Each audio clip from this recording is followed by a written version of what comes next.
With the recent announcement from General Motors that they're closing plants in North America, there's a lot for the workers affected by that closure to consider, especially here in Northeast Ohio, when Lordstown is one of those plants affecting about 1,500 workers.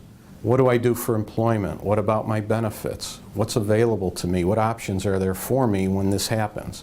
One of the things that is not necessarily front of mind or an immediate thought is, what if you have a workers' compensation claim?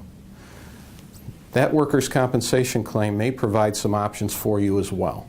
And because it may not be something that is active currently where benefits are being received, it may be something that most workers don't think about, but it's important to keep in mind.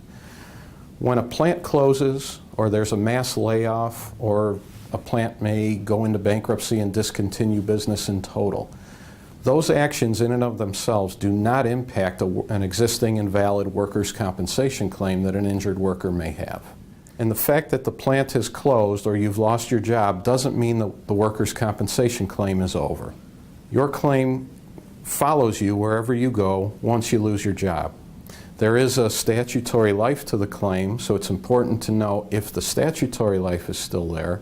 But just because a plant closes, you're laid off, or an employer goes out of business does not mean that you lose the claim or any rights that go with it.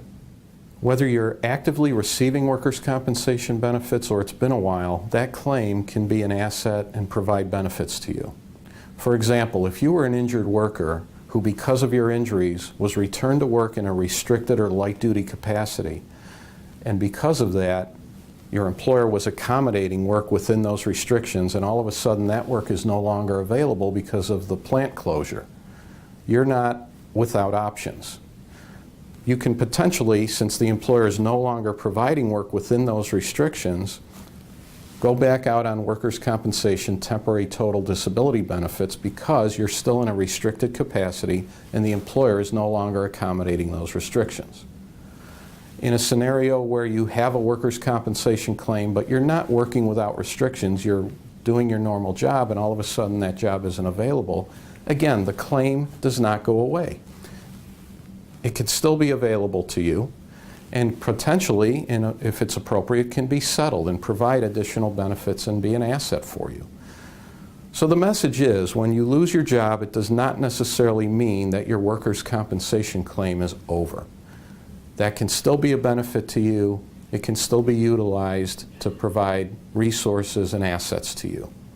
If you have representation, you're encouraged to discuss those options with your representative. If you're in need of representation, please don't hesitate to contact me directly. I'm happy to help.